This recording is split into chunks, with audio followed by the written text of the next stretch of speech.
guys, and welcome to Petrol Ped.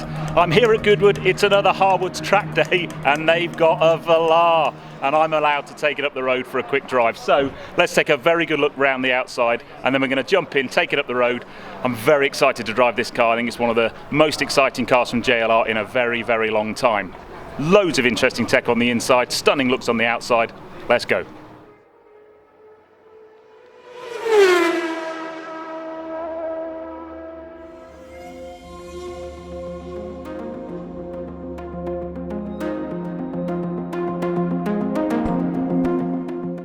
The Velar is the brand new model from Range Rover and is designed to fit between the Evoque and the Range Rover Sport in their lineup. There are 5 trim levels with prices starting at £44,830 for the standard.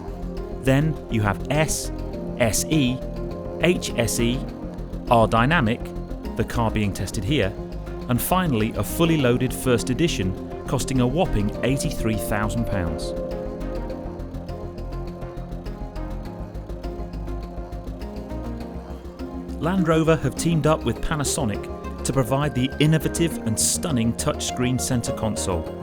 However, it doesn't support Apple CarPlay or Android Auto, which is a shame.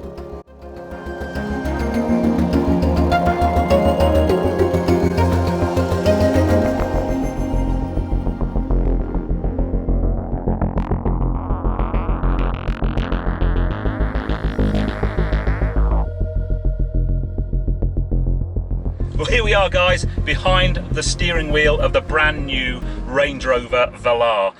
Not only does this thing look stunning from the outside, but inside it's unlike any other car in the JLR range currently. There's this stunning infotainment system, beautiful smooth touchscreen. There's a lovely TFT display in front of me. I just think we best take this car up the road. So this is the 3-litre top spec vehicle. It's got 300 horsepower. It's the normal JLR controls. I'll just rotate the dial into drive and off we go. The normal route from one of these Harwoods track days, it's a relatively short route, but I'm just so chuffed to finally get behind the wheel of a Velar. These are very, very rare cars still. I don't even think customer deliveries have begun yet, and there's not that many dealers have one. And I came along today kind of hoping there might be one here, and I sort of turned up and there was, and I'm absolutely chuffed to bits. It's a foul day in terms of weather, so it's raining, so apologies if you can hear that. But let's kind of put this car through its paces. Now, I am intrigued by this car for a number of reasons. Firstly, as you know, I'm a huge Range Rover, Land Rover fan. I've driven pretty much every vehicle in the range. I loved my Range Rover Sport. I absolutely love the new Range Rover Sport, especially the SVR one we drove recently. But this car, this for me is starting to tick my boxes. The exterior styling of this car, I just think JLR have got it so right. And dare I say it, I think they got it so wrong with the Discovery. I just really, really don't like the back end of that car. Straight away, I have got lane correction, so I've just steered over the middle white lines in the road. The steering wheel started to rumble. I got a warning up on the dashboard to get back in my lane. I have to say this dashboard's lovely too. It's kind of difficult in these short reviews. I've to get in a car and get the feel of it very quickly. So my initial impressions are smoothness, quietness, and just a feeling of opulence. It really is a very special place in here. I love this steering wheel. It's got that kind of two-tone leather stitching with a chrome insert. Really, really nice. All of this tech is great. Now, in this short review, I'm not going to be able to go through everything. This has the normal Land Rover, Range Rover terrain response system. However, it's all kind of programmed using this beautiful touchscreen display. So you can take this car off-road. It's a Land Rover after all, in its DNA. I've got it in dynamic mode at the moment, and you can set up to put dynamic mode on steering, gear shift, suspension, so everything's in dynamic because I've not got the car for very long, and it does have a really nice sense of urgency about it. Size-wise, this is a really interesting one because it's very similar size to the SQ5 that, if you saw my review that went live last week, I've literally just driven that car. It's also effectively based on the F-Pace chassis, so I guess that's your kind of size. And for me, seeing it in the flesh for the first time today, it's a lot smaller than I thought it was going to be. I've seen it on the road a couple of times, sort of early prototypes, and it kind of looks bigger on the road from the outside than it really is. It certainly doesn't feel that big in here. You certainly know you're in an SUV, that's for sure. There's plenty of space in the rear for 3 adults,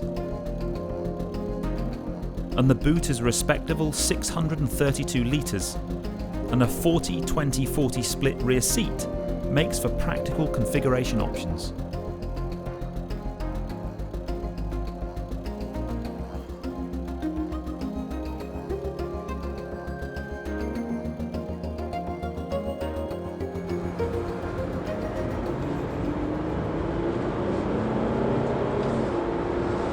It's certainly got some urgency, this car. So it's a diesel, so it's not going to have the noise, but it's got that lovely kind of urgency of pull away. And I love these Harwoods track days because I've got the TTRS that I reviewed recently behind me, and he's going for it with the roof down, and it's absolutely chonking it with rain, so hopefully he doesn't get too wet. Okay, I'm going to rotate the gear selector, put it into sport mode, so I should have a little bit more response here, and that's what you're after. There's certainly no slouch in this car. It really does have that kind of response, the sort of sport SUV crossover thing that's going on with so many cars nowadays. From a road holding and just sort of stance on the road, it's got a really nice compliant suspension setup, but it's still quite firm. So it's not going to jar your fillings out. However, it is going to give you the sort of reduced body roll you want, and that's very cool. We can now see the TT overtook me. I thought I'd let him go because, you know, I'm that kind of person. There are 6 engine choices: a 177 and a 236 bhp 4-pot diesel, a 246 and a 295 bhp 2-litre turbo petrol. This car has the 295 bhp V6 diesel, and finally there's a 374 bhp supercharged 3-litre. Performance ranges from 130 to 155 miles an hour top speed, and 0 to 60 ranges from 8.4 seconds to 5.3 seconds depending on the engine choice.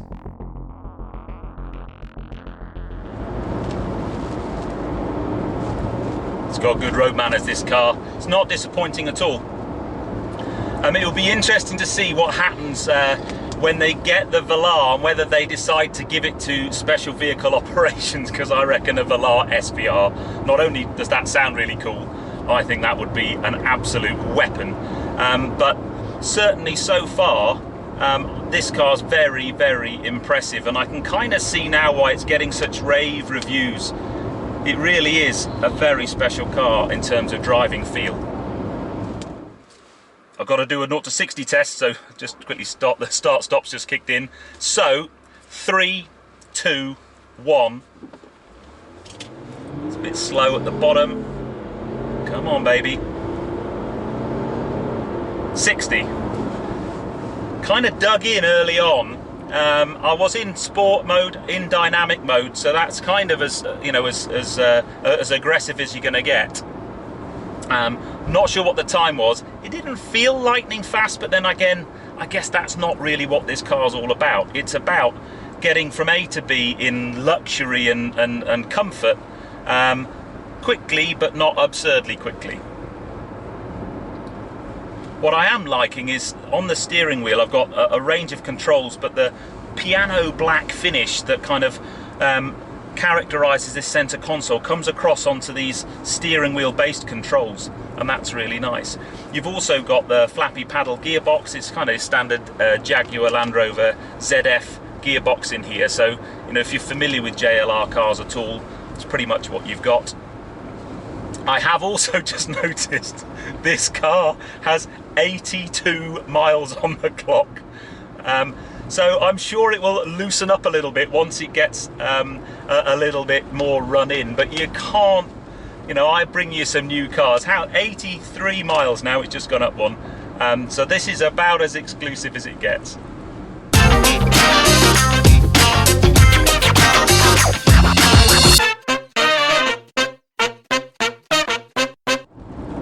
So it'll be really interesting to see just how well this car sells. I have to say, I think it's going to sell really well. Certainly, it's a showstopper when you get into the car. For me, it's a bit reminiscent. Certainly, the center console is kind of a bit like the Panamera, the Porsche Panamera. The only thing I have noticed with it is the buttons in the Panamera, although they're piano finish, they have a kind of clicker haptic to them.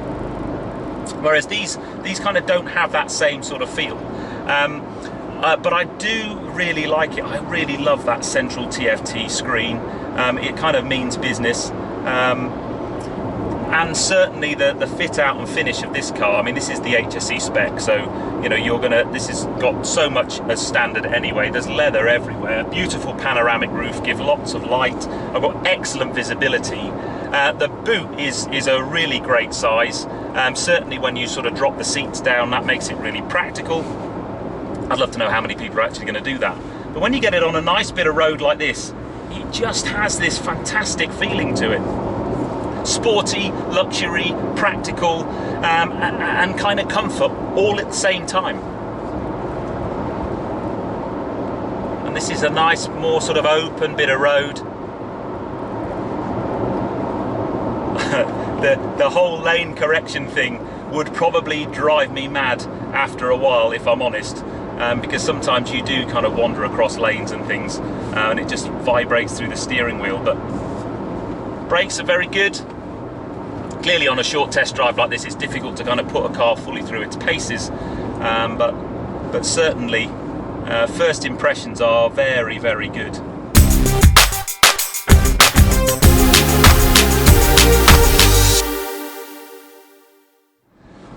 Are there any things I don't like about this car? Well, it's difficult to criticise its aesthetics. However, I do, with the kind of Jaguar Land Rover stuff at the moment, certainly the Land Rover Range Rover side of things, I think there's an element of being a bit samey, especially at the front end. I really like the rear end of this car, certainly way better than the Discovery 5.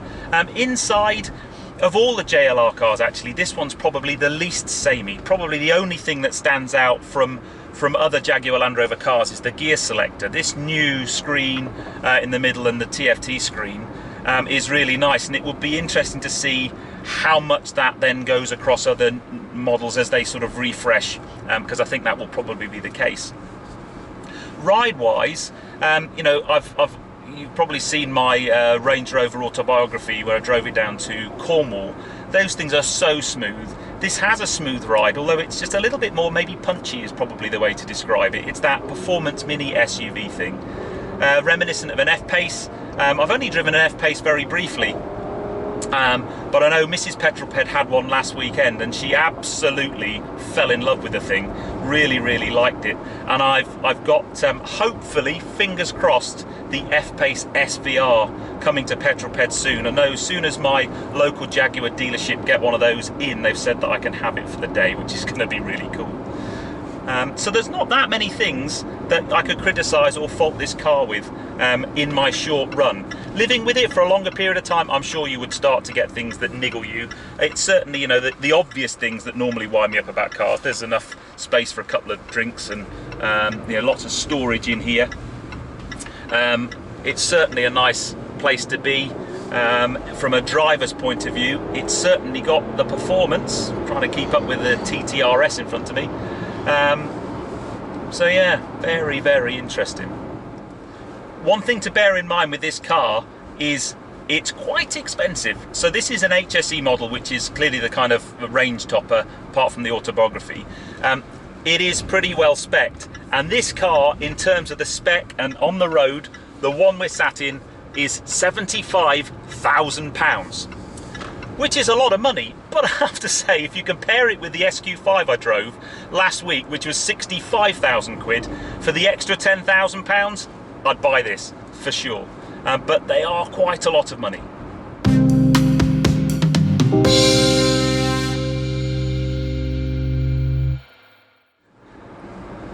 Well, so my final impressions of this car, guys, is very, very impressed. I would love to spend longer with it, and I have to say it's one of those cars I'd quite like to take home and keep at home. I think it's a beautiful looking car. It's a really usable size. It's not too big like a Discovery or a Range Rover where you start worrying about where you're going to park it, but it's still got that kind of big 4x4 practicality. So I have to thank Harwoods as ever for allowing me to drive their brand new car. We've now got so few miles on this car, it's unbelievable. I hope you've enjoyed that video. If you have done so, give me a thumbs up. Comments below are always welcome, and if you haven't done so already, please subscribe to Petrol for plenty more content to come. Anyway, I will see you on the next video, guys. You take care, drive safe.